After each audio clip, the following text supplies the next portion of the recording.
Hey everyone, it's Brian from Maine's, actually Massey's Maine Music Entertainment. I got to learn my own name by now, guys. This is getting crazy. So we're jumping back in with our ongoing series of building that perfect album. We're at what I would consider one of those big watershed years in music history. I got 1975. It warranted a double album. I chose this year as being a double album. I thought it warranted it for sure. Otherwise, it would have been really tough just to put together 12 songs from this year.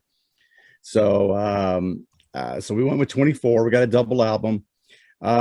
Quick rundown of the rules, real quick. By the way, welcome to Rich. I'm sorry, guys. I'm running behind here. That's fine. Doc, hope you're feeling well, my man. Thanks, guys. A little under the weather, but he decided to tough it out and join us. That's how much he loves you guys, the fans. That's how much it all is. You're in my heart, all of you. So what we have for rules is you get to pick one song from particular albums when we have just single albums. But this year we have a double album, so you get to pick two songs in those cases. So, you know, if you get some albums that you really like, you can pick two songs off of. It fills up your album pretty quickly. You can pick singles if there was only singles released that year. It doesn't seem to be like that many of those types of situations happening anymore. You can pick deep album cuts if you want, as long as you pick it the year that the album came out. And I think we're kind of running low on artists putting out two albums in a year, but it may still happen sometime in the future. We're just not aware of it yet. But this, and also I wanted to mention everybody out there, from now on going forward, what we've done is we're taking our list that we put together. We're making a Spotify list of it, and we're going to put the links down below in case you want to listen to anybody's Spotify list. And if there's a track that you didn't think that you knew, or you just really like somebody's list altogether and you just want something to listen to, we put that down below for you. So that's a little something extra for you guys. So guys, 1975, how do you feel about it? Doc?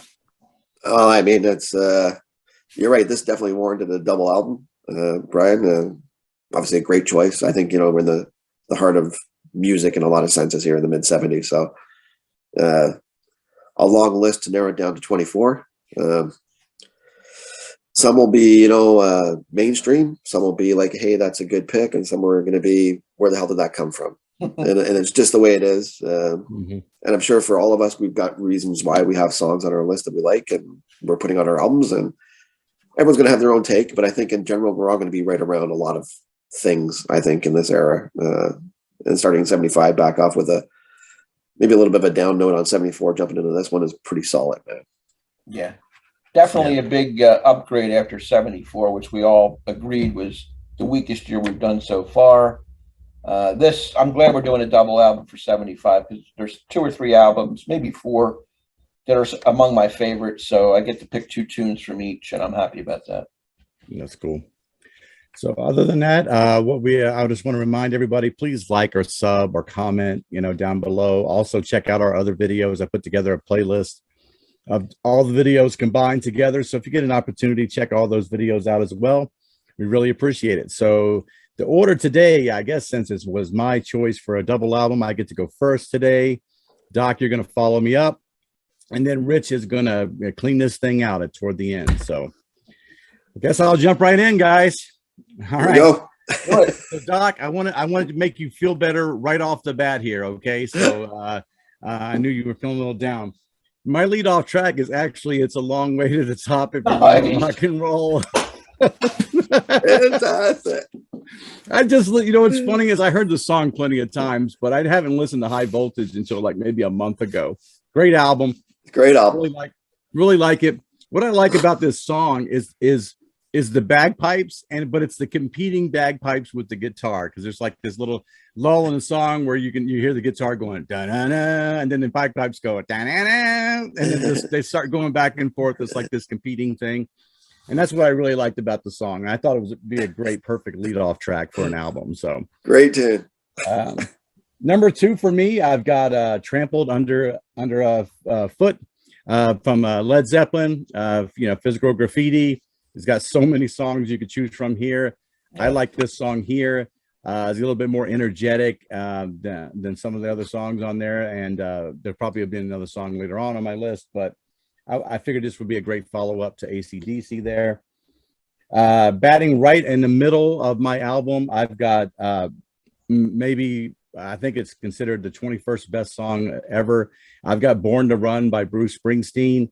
Probably the best combination of soft rock and hard rock and just a little bit of mixture of Americana type stuff.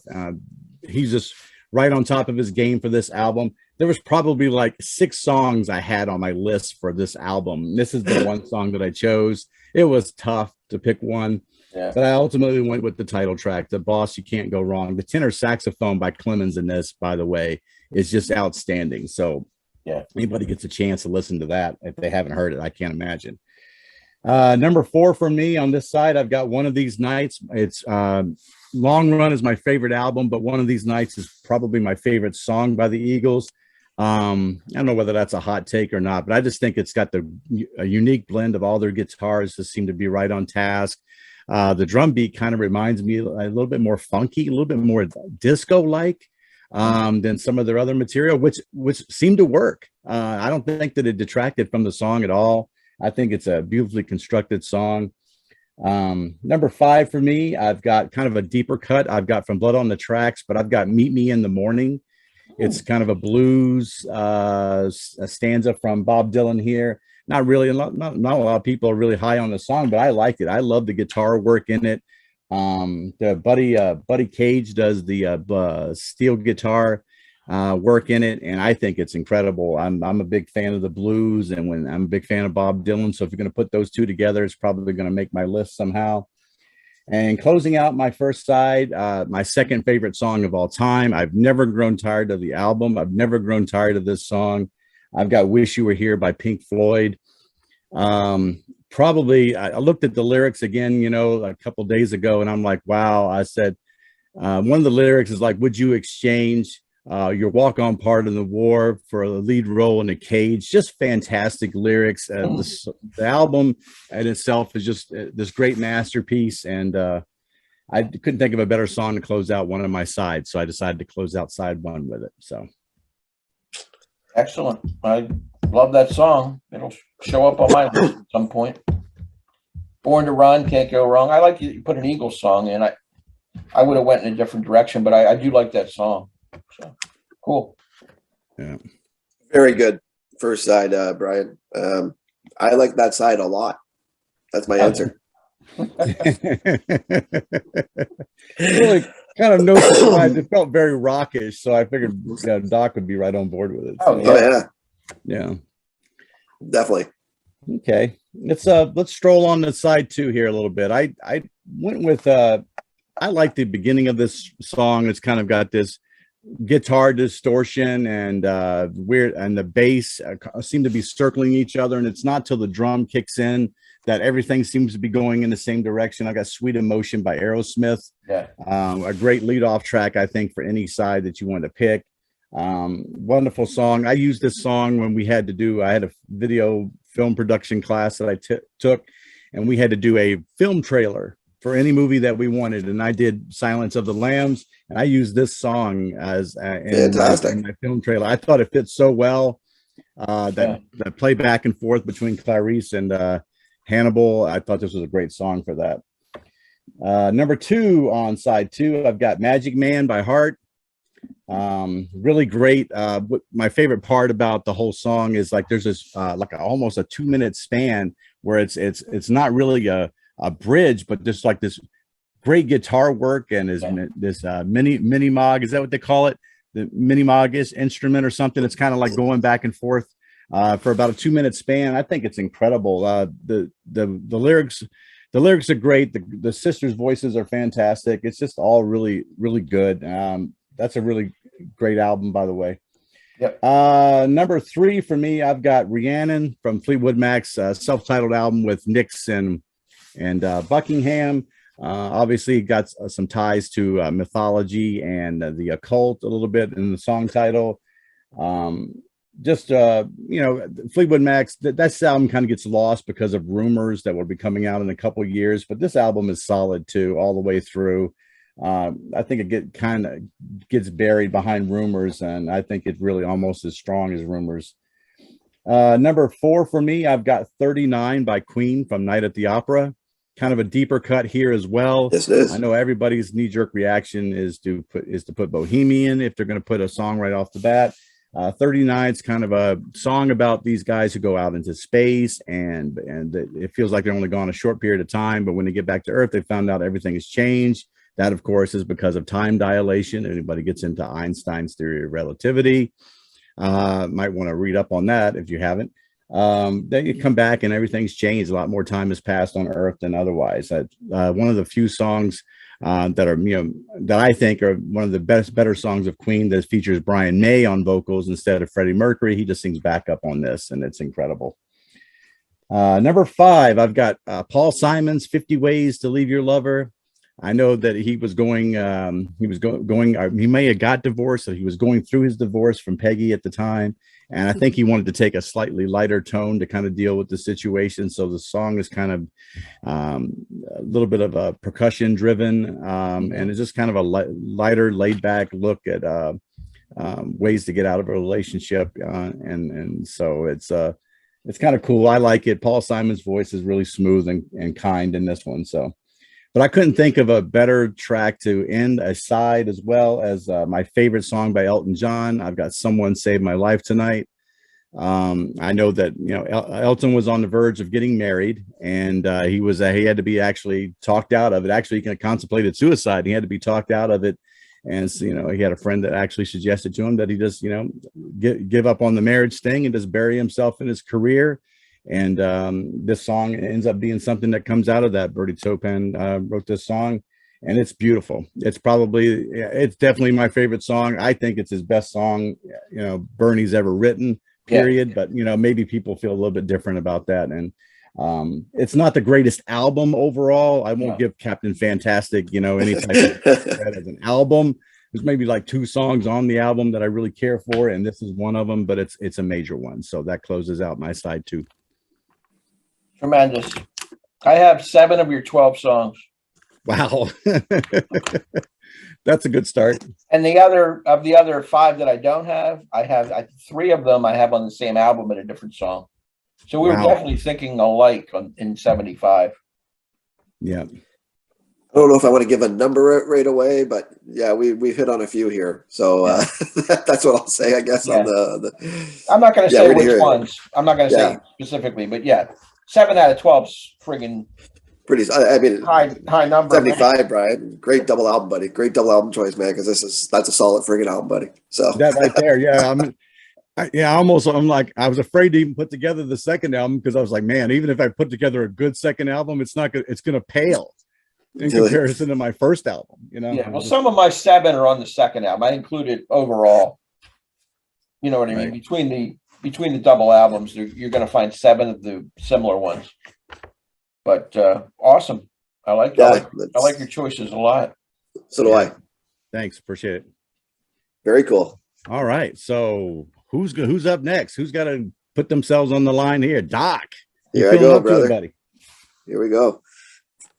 I'll just usually my albums start off one way. I think we look back and just a quick note there, just something that Brian mentioned at the beginning of the video there about the Spotify list we have. We have all the old ones too still on file from 65 on. Those all have it on there too. So keep that in mind, people, when you're watching. Go check that out too. Good point. Yep. Thanks. But if you go back and you do watch those videos, you find out that I usually start off pretty heavy or rocking is the way I like to start my albums usually. And I've gone a different direction here on this one. So my side A starts off a little different, but I think Brian will be happy on how I start this as well. So it's one of my favorite Floyd tunes too, buddy, but it's Wish You Were Here is going to start my album. So nice. Yeah. The lyrics and, it's Waters and Gilmore, man, in the 70s. This is when, we've seen something from 73 and even before there's hints and stuff like this. But I mean, they're a top timer. This is like one of the top bands in my life. Floyd can take you on an adventure every time. And you go on a different one each time you listen to them. And this is what Wish You Here is. The whole album's like this. this is one of the ones that you can take the whole album and just say, all right, I'm fine with this. This is good with me. So I'll start off with the title track, Wish You Were Here, to start my album. To follow that up, I also had an Eagles tune, but I went Take It to the Limit, man, right off. That's my second one in. So I think the Eagle sound here is really coming through. And yeah, you're right. There's a few, and as it goes along, Long Run, and Hotel, and there's a whole bunch that are going to pop up on our list. But Take It to the Limit is just a little bit more of a Sean song for me. And listen, one of these nights, man, I had two written down, and I went with Take It to the Limit, man. One of them's coming, so. I follow that up with a Fleetwood Mac song. So, I don't want to say too much about how things go here, Brian, but I went Landslide, okay, on this one. So this one is just, I don't know, one of my favorite Fleetwood songs. And I just think it's and the simpleness of the song actually is what really draws me to it. It's nothing, it's an easy listen. And I think that's where I'm going on this side anyway. And this is where I'm starting off. And it's a beautiful song, Landslide. Stevie sounds fantastic. She's writing some pretty good stuff here in the 70s here too, man. So kudos to her and Fleetwood for putting this one. And this album is really their second best album to me. I think Rumors is the best, but this is their second best. So I'm going to follow that up with the Bee Gees, man. It's Nights on Broadway. That's my fourth tune. Okay. I think, Brian, you've heard me talk about my love for this album. Main Course, I think, is and Rich, you've heard it as well. So this isn't news to you guys. I think this album is everything the Bee Gees are in one shot. I think this is 60s, 70s Bee Gees. This is mid 70s Bee Gees, and this is future Bee Gees all in one album. And I think Nights on Broadway, what a great opening track on this one, and the drops in this. And face it, man, these guys are talented as hell. And no matter which way, they got you covered. So there's a sweet, you like a Bee Gees song somewhere in your life. That's just the way it is, I think. So Nights on Broadway is going to come in with number 4. Number 5. This is one of my favorite albums of the mid 70s, man, for a rock band. I'll say this. So Aerosmith is pumping out Toys in the Attic here in 1975, man. And this album is just kick-ass, man. This is nonstop. This is blues, rock, a little heavier. But the song is No More, No More off this album. A little deeper. It's on my short list, man. My favorite Aerosmith songs, man. So Aerosmith is a lot of rock and roll in the 70s, and they have a lot to do with rock and roll in the 70s. They don't get credit for that in a lot of senses, too. But they kind of deserve it, man, because, you had Zeppelin, you get Rush, you get some other bands, and Sabbath, and everything else that flowed through. But the 70s Aerosmith vibe, man, is solid. And No More, No More. Perry sounds, the bluesy guitars and an easy listening, and Tyler sounds fantastic. And it's just a great tune. If you haven't heard that one, Brian's mentioned it. It's a little deeper cut off that album, but that whole album is a listen, man. So, and then my side, A, with Cooper's Only Women Bleed. Nice. On that side. Nice. Very nice. So that shows you what kind of side this is for me. Welcome to My Nightmare is another great album that I like. I had 4 songs written on that one, man. So Cold Ethel almost made an appearance on my list. So, but and including the title track, Welcome to My Nightmare. So, but Only Women Bleed is it's kind of an iconic Cooper kind of tune, man, and just really good storytelling in a different way for Cooper again. I don't think he gets a lot of credit for his 70s stuff that I think gets overlooked a lot of. I got a sweet spot for him, man. Cooper's on my side, eh? It's a good song to end on. I like it. I have 3 of your 6 so far. Oh, do you? Yeah. And I like the pick of Alice Cooper. I think he's underrated, even with, the outrageous antics and stuff. Sure. The show. The tunes speak for themselves. They're pretty solid all the way through. Yeah. I've got 3 of your 6 already. Oh, do you? I mean, Alice is going to appear for me on my second album. So that was as you know, I just was recently introduced to that album though, and it's full listen. Yeah. So it's a good listen. That was a late addition for me, but a very warranted one. So I like cool. it. Yeah. Cool. I'll see if it goes a little different on side B, guys. So yeah, it gets a little rockier. I'll say that. I guess when we start off, I'm going Cashmere right out of the gate from Zeppelin. It's going to start my side B. So maybe you can see it coming. Brian just was a deeper cut. Cashmere is another iconic classic Zeppelin tune, man. And you start getting into that Jimmy riff, man. You're in, man. That's I like Zeppelin a lot, and so they're pumping them out, and they're coming, man. I'm sure if they're not on your list, they're on your honorables outside of anything else. But yeah, Cashmere is coming to start my side B. Brian, I'm going to follow that up with one you had earlier, buddy. It's Born to Run by the Boss. So maybe a little bit different, but I mean, talk about rock and roll storytelling almost at its best here in the mid 70s, man. This is,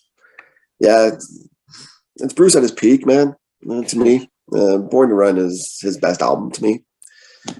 And you're right, there's 4 songs you can really take off this album and you wouldn't be upset, right? So no foreshadowing, no nothing like that, but I'm just going to say Born to Run's a classic rock and roll tune that's going to, you can put it anywhere on your list. It could open a side, it could close a side, it can be anywhere. As long as you got it on your list, man, I don't think you're out of place here. So Born to Run's going to be number 2.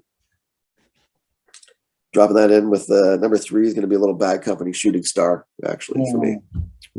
Okay. Came close. Yeah, did it? Yeah, so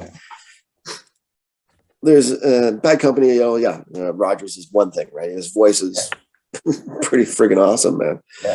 And it's not to say I like everything from Bad Company, and there's some deep cuts, and Pride, you had one last year, I think, and great call. But there's a lot of misses with Bad Company too for a rock band that could have been, I think, even better than they were. So, but I do find that they do have some sweet spots in there, and Shooting Star is a great rock and roll tune, man. So, also great storytelling in a rock phase in mid 70s, man. Band sounds fantastic. Roger sounds great, man. So that's my 3rd one in. Might not have seen this one coming. So number 4 is going to be Nazareth, Hair of the Dog. Wow. Yeah. So we're going to pump it up a little here, man. This is heavy stuff here, man. It's a little heavier. Now you're messing with a son of a bitch, man. Oh, that's right. That voice, the voice, and, voice, that you can hear this, the Scottish part coming through. Wow. It's what a great rock tune, man. It's a little heavier. Hair of the Dog's a great rock song, man. So that's my 4th one in on this 175. I'm trying to bring it back a little here. I'm going to go south again here. So I'm going back down to our boys, Leonard Skinner. Mr. Saturday Night Special, man. It's going to follow that up. So that's a good one. Man, Skinner just pumps them out here, man, at this time. I just like them all. So which one am I going with? And, they just sound fantastic. Saturday Night Special is you've seen my other videos. This is because of siblings in my life, and this is why I'm here. But I'm happy as hell I'm here because of that. So Saturday Night Special is a classic Leonard tune, man, and that's my 5th one on side B. Since I'm down south and I'm going to hang out in Texas still, I'm going to hang out with ZZ Top, man, and Touch is going to end my side. Side B. Yep. And Billy sounds fantastic, man, and the band sounds fantastic, and ZZ's got a sweet spot for these guys too, man. So just a great rock song from ZZ Top is what this is. Nothing long, 2.5 minutes. Go listen to this one if you don't know it, but I'm just looking for some Touch, man, is where it's at, and that's the way I'm going to end my side B, man. So a little heavier on the sides. Yeah, I love it. That's a great song. Cool. It's kind of interesting to think that, I listened to you tell all those songs in there. I'm going, wow. I said, Born to Run may be like the lighter song on that side. It has so many hard I think it is. I was like, wow. That's like elevator music, man, compared to exactly. That's I'd true. say you're right. That Shooting Star, nothing to, but still rocking. Yeah, it can change up. Shooting Star and Saturday Night Special were among my last cuts, to be honest. Were they?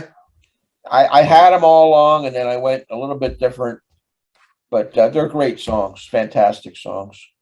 Cool. I wish I could have fit them in, both of them. I only had one so far. I only had one hit on the second song. Now we're on a lot of the same albums again. I'm thinking the same thing. I was thinking the same thing. It's like, you know, we're picking different tracks, which is, that's great. That's the great part of great albums, is that you should be able to pick, more than just 2 tracks. And we should be able, between the 3 of us, come up with more than just 2 songs that are legitimate songs. So, yeah, I think so. Yeah, I think exactly what you're saying there, Brian. I was doing the list there, and I'm going, man, same artist, wrong, different song, same artist, different song. When you start bringing them off, and it's like, not all the way through, buddy. So we got a second album to do. When we get there, we'll find that's true. I mean, that we're bound to hit on a few more for sure. We know that. I mean, but still, I'll say this: of my first 12 songs, we've hit on 11 of the albums. Only one album we haven't touched. And really? Mostly the same songs, yeah. Wow. So it's going to be interesting. I'm going to jump in. Let me get rid of that. Okay. I'm going to lead off with Born to Run right out of the gate. Wow. Sprung from cages on Highway 9, chrome fuel injected and stepping out over the line. I just love that whole Jersey thing, because I know the area, and he writes about it so well. Tramps like us, baby, we were born to run. I love that whole image. So that's leading it off. Plus, it's my favorite album of 75, so I wanted to start with a bang. Number 2 is Bob Dylan, Tangled Up in Blue, from Blood on the Tracks. Beautifully written song, poetic, about a lost relationship, and he takes you on this journey and going to diners and looking up the waitress's legs, all that stuff. He's just, every specific detail written about it, and it's set up. The structure of the song is like a sonnet. I think there's 14 lines in each stanza. It's, if you ever sit down and read it as he's singing, it's magic. It's poetry. Number 3 is one that Brian had, Rhiannon, by Fleetwood Mac, off that white self-titled album, the first album with Nix and Buckingham. Story of a Welsh witch. Dreams unwind, love's a state of mind, and Stevie repeats that at the end. Dreams unwind. It's kind of hypnotic in a way. It pulls you in. Number 4 is one Doc had, Take It to the Limit by the Eagles. This time Randy Meisner on lead vocals as opposed to Fry or Henley. And I like the lyrics here too. When you're looking for your freedom, and then the harmonizing, nobody seems to care, and you can't find the door, can't find it anywhere. When there's nothing to believe in, so you're coming back, you're running back for more. Take It to the Limit one more time. A great, fantastic song. One of my favorite, top 3, I'd say, Eagle songs of all time. Oh. Number 5 on this side is from Heart, Crazy on You. Love it. Nancy Wilson with the guitar, kind of acoustic in the beginning, and then it rocks out. Ann Wilson, one of the great voices in rock music in the 70s. She's got a powerful voice. I love that song, Crazy on You. I like Magic Man too. And I'm going to end the side with one of Brian's, Someone Save My Life Tonight, Elton John, from the, what's it called? Brown Dirt Cowboy. Fantastic and Captain Fantastic and the Brown Dirt Cowboy. See, this is what happens when you don't have notes. You scramble a bit. But I don't like the album per se, because it's got one masterpiece on it. That's this song. Mm-hmm. It's got 1 or 2 others that I can live with, but it's not Elton's best work. And he started declining shortly thereafter, in my opinion. But Someone Save My Life Tonight is a great song. There's a lot of references to like suicide. You got a slip noose and diving into the deep end of the river. You almost had your hooks on me, didn't you, dear? All that. Just Bernie Taupin can write a lyric with the best of them. So that's going to end my album. And my side A of my 1975 Volume 1. There it is. Very good. Obviously, I love that song, so that's a perfect ending right there. I'm glad that you got that. That's I can remember the first time I heard it. I was actually in the military, and my roommate was playing that song. Yeah. And I just, and I had to get up immediately, like it was on a cassette tape. Remember that, because we were talking about that time frame. I had to get out of my cot, and go see what song was playing, and then go back to sleep again. That's how much it is a memorable song. It's a memorable song. It is. We hit the trifecta on the Born to Run too. Born to Run's our first trifecta. Before we started, we predicted how many we thought we would have, and I think Brian and I said 4, Doc said 3, so we have 1 early. We'll see how it goes from here. I think we're going to have a lot of 2s based on what I've heard so far. We're going to have. I think you're right. I think it's either going to be Doc and Brian, Doc and me and Brian. Any combination. But we just hit on one that all of us have. On side B, this is the album I haven't heard touched on yet. It's the title track, "Young Americans" by David Bowie. I love this song in particular, and the album's good. He's sort of in the transition from going from glam rock to a more of an R&B soul album here. Young Americans. It's recorded in Philadelphia too. Another reason I like it. Just the lyrics. Bowie is underrated as a lyricist. He really writes some fantastic lyrics. Sure does. Second song on side B is from Physical Graffiti, Led Zeppelin, and it's "Houses of the Holy." Yeah. It happens to appear on Physical Graffiti, even though there was a prior album. That's right. Called Houses, but I just like the whole vibe of this album. It's got that riff. Yeah, it just jumps in. That's why it's on here. I think it rocks hard. So Led Zeppelin's "Houses of the Holy." Number 3 is Tush, ZZ Top. Fantastic. Killer song off the Fandango album. This is Texas blues rock, whatever you want to call it. Lord, take me downtown, just looking for some tush. It jams, man. I'm just looking for some tush. We're on a roll here because all these songs have been mentioned now. Number 4 is "Sweet Emotion" by Aerosmith from Toys in the Attic.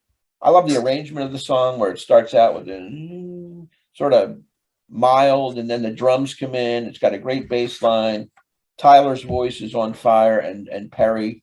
This is the whole package here from Aerosmith. So I'm going with "Sweet Emotion." Number 5 is "Wish You Were Here," the title track from Pink Floyd. My favorite Pink Floyd song of all time, lyrically as well. We're just 2 lost souls swimming in a fishbowl year after year. I mean, I love that image. 2 people. I mean, Brian gave a good line too. It's full of them. Great writing and a great album. And my closer for side B and the album, going with another Bruce tune, "Jungle Land," off of the Born to Run album by Bruce Springsteen. So Bruce opens and closes this volume 1 for me. Jungle Land is just a masterpiece. It's epic. It's cinematic. It's almost like a West Side Story brought to life with the gangs rivaling and meeting. You can hear the switchblades in the alley, and there's a turnpike. There's a ballet being fought out in the alley, and all these images of 2 rival gangs. There's a girl upstairs, and she's waiting for her boyfriend to come home, and he may not make it. It's got the great saxophone by Clarence, killer guitars. It's just a well-written song, and it ends Born to Run's album, and it's going to end my volume 1 album as well. And then, of course, Bruce just goes on a tear after this album. I mean, just absolutely a tear. I don't think he even stumbles until the early 90s. He doesn't. All the 80s albums are good too. But I agree with Doc that Born to Run's his best album. Oh, absolutely. And Darkness on the Edge of Town's his second best album. And then The River's his third best album. All these albums are coming up. Here they come. And Nebraska and Tunnel of Love and Born in the USA. They're all excellent 5-star albums. They really are. Yep. And then he hit that lull in the 90s where, he really didn't recover until The Rising, to be honest with you. Yeah, I agree. I remember when we were talking in your live stream the other day, and I said I think Bruce got caught up in the record industry's motif of more is more. Right. And he released that double album of The Human Touch and Lucky Town in the same instance. I'm like, he just didn't have 180 minutes worth of good material on those 2 things. Yeah. He could have had just one really good CD of maybe 50 minutes, and it would have been great. It would have been excellent. It would have been. Yeah. And he kind of got buried in all that. And was he bouncing around like after Tunnel of Love? Was he like with Tunnel of Love? He wasn't with E Street Band, was he? I mean, was he not? It was more of a solo thing, but he had married that actress or model, Julianne Phillips, and that didn't work out. And that's what he wrote Tunnel of Love about. He met Patti Scialfa at that point. And then they Right. sort of dumped the band for a while, and they were trucking. They moved to California for a while, and then he put together those 2 albums and released them the same day without the E Street Band, and it was just it was a Wasn't misfire. good. Yeah. So But he came back. Great album, The Rich. Rising's a phenomenal album, which happened after 9/11, and that was his inspiration for that album. So Your overall album, Rich, I think is fantastic. I'm not going to give a number, but we also have the other trifecta with Wish You Were Here, by the way. So that's 2. Oh, okay. true. I Right. forgot about that. Yeah. So we're at 2 already. My next album is going to be solid, but not as good. I sort of front loaded it. Right. Well, that's debatable. We'll see what the album number 2 looks like, I think, Rich. So that's all I'll say. That's it. So we're going to hold off, obviously, for our honorable mentions until volume 2. So I guess that'll be it for volume 1 here. Thanks everybody for watching. Thank you, Rich, for joining us on this volume here. Thank you, Doc.